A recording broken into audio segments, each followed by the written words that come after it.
因为好像在某一天突然就不想吃肉。哦，突然不想吃了。对，然后就跟肉就有点排斥。真的假的？对，真的。中医养生的一句话叫气足不思食。比方说你气够了，也不需要再考虑吃的问题啊。我是从2009年开始素食的。那当时家里面还不同意，觉得好像你吃素没有营养，尤其我太太，她经常有时候就觉得吃素不行啊，然后有时候在饭里面会放个鸡蛋对吧？吃着吃鸡蛋就出来了，这个情况啊。你现在鸡蛋也不吃？我是纯素食主义者。纯素食主义者。对，就是鸡蛋牛奶都不吃的。那人家可能说你有1天2天胃口不好不想吃肉了，你是一下子就永远都不想吃肉了？现在就看到肉就没有感觉的不是说一定要吃肉啊。对，你这个还蛮奇怪的，就会不会是有一个什么事情导致了你有这样一个转折呢？没有。那你以前的话喜欢吃肉吗？以前是喜欢的，但后来突然就不吃了。关键是什么？后来我发现就是吃素以后的健康非常好，就真的是带来健康。第一个最明显的，比方说以前在吃肉的时候，比方说有时候到下午会有点疲惫感之类的，现在反而是没有，反而从早到晚就没有任何疲惫的感觉，这是我自己亲身的感受。那你能分享一下你这个素食的菜谱吗？就首先要补充的几个植物蛋白，比方说你看那个坚果之类的，我们是需要吃的，坚果是它补充植物蛋白。然后再一个就是晒太阳很重要，有很多人觉得你吃素了会不会缺钙那么这个时候怎么办呢？就是运动很重要。所以晒太阳以后呢，这个皮肤表面只要是某些地方晒到太阳以后，它会合成一个叫维生素 D。对，维生素 D 是它吸收钙质的重要因素在里面。就是光补钙的话不一定补得进去，但是假如说我们晒了太阳以后呢，因为维生素 D 它帮助钙质的吸收，就把钙就留下来了。所以我经过一段时间我会去做那个骨密度的检测，都很正常。都很正常。很好。那是不是什么豆腐啊、豆腐皮也会吃？豆腐会吃，对，豆腐也是植物蛋白。那么像你这样的话，你家里你老婆不是要烧2种菜了？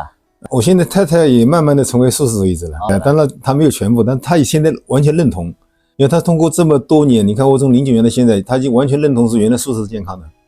一开始她只是觉得担心怕营养不够，后来发现真的吃素是健康。那你身体检查其他方面呢？我没有什么血脂高啊。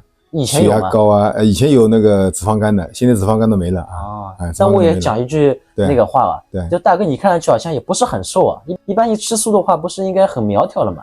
毕竟他这个脂肪摄入的少吃素它脂肪摄入少，但并不代表它这个一定要瘦下来，因为可能我的体型本来就是一种宽的体型，骨架比较大。对，骨架比较大。其实我感觉你好像你这个看上去骨架大，实际好像有点瘪的这个身体先瘦了对吧？就脸好像看上去就蛮胖的嘛，蛮丰满的对。实际身体应该是不胖的，我感觉你对，是我现在是因为稍微那个胖一点起来了，因为冬天嘛。那你就是没吃素之前是多少斤？没吃素之前在85到90之间嘛。那么现在吃素了几斤呢？我现在是75公斤。